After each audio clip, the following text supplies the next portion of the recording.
ഛത്തീസ്ഗഡിൽ കന്യാസ്ത്രീകൾക്കെതിരായ ബിജെപി സർക്കാരിന്റെ നടപടിയിൽ പ്രക്ഷുബ്ധമായി പാർലമെന്റ്. ഡോക്ടർ ജോൺ ബ്രിട്ടാസ് ഉൾപ്പെടെ ഇടത് എംപിമാർ രാജ്യസഭയിലും കെ രാധാകൃഷ്ണൻ എംപി ലോക്സഭയിലും അടിയന്തര പ്രമേയ നോട്ടീസ് നൽകിയെങ്കിലും അനുവദിച്ചില്ല. പാർലമെന്റ് കവാടത്തിന് മുന്നിൽ ഇടത് എംപിമാർ പ്രതിഷേധം തീർത്തു.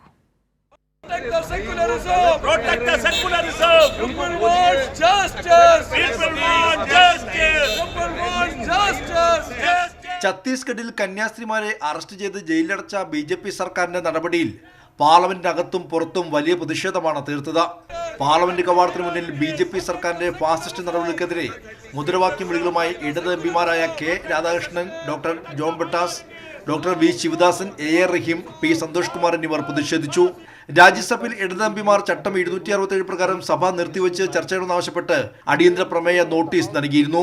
ലോക്സഭയിൽ കെ രാധാകൃഷ്ണൻ ഉൾപ്പെടെ കേരള എംപിമാരും അടിയന്തര പ്രമേയ നോട്ടീസ് നൽകി. ഇരു സഭാധ്യക്ഷന്മാരും അനുമതി നിഷേധിച്ചതോടെ സഭ നിരവധി തവണ തടസ്സപ്പെടുകയും രാജ്യസഭ ഇന്നത്തേക്ക് പിരിയുകയും ചെയ്തു.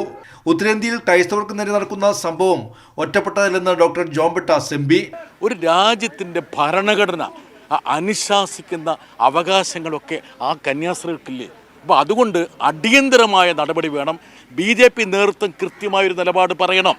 അതായത് കേരളത്തിൽ അരമനകൾ തോറും കേക്കുമായിട്ട് കയറിയിറങ്ങുകയും അതുപോലെ മാതാവിന് കിരീടം സമർപ്പിക്കുകയും മുനമ്പത്ത് തെറ്റായിട്ടുള്ള വാഗ്ദാനങ്ങൾ നൽകുകയും ചെയ്യുന്ന ആൾക്കാർ യഥാർത്ഥത്തിൽ അവരുടെ ഉള്ളിലിരിപ്പ് എന്താണെന്നുള്ള കാര്യം ലോകത്തിന് വെളിപ്പെടുന്നതാണ് ഈ സംഭവത്തിലൂടെ. ബീഹാർ വോട്ടർ പട്ടിക പരിഷ്കരണത്തിലും പാർലമെന്റിനകത്തും കവാടത്തിലും പ്രതിപക്ഷം പ്ലക്കാർഡുകൾ ഉയർത്തി ശക്തമായി പ്രതിഷേധിച്ചു.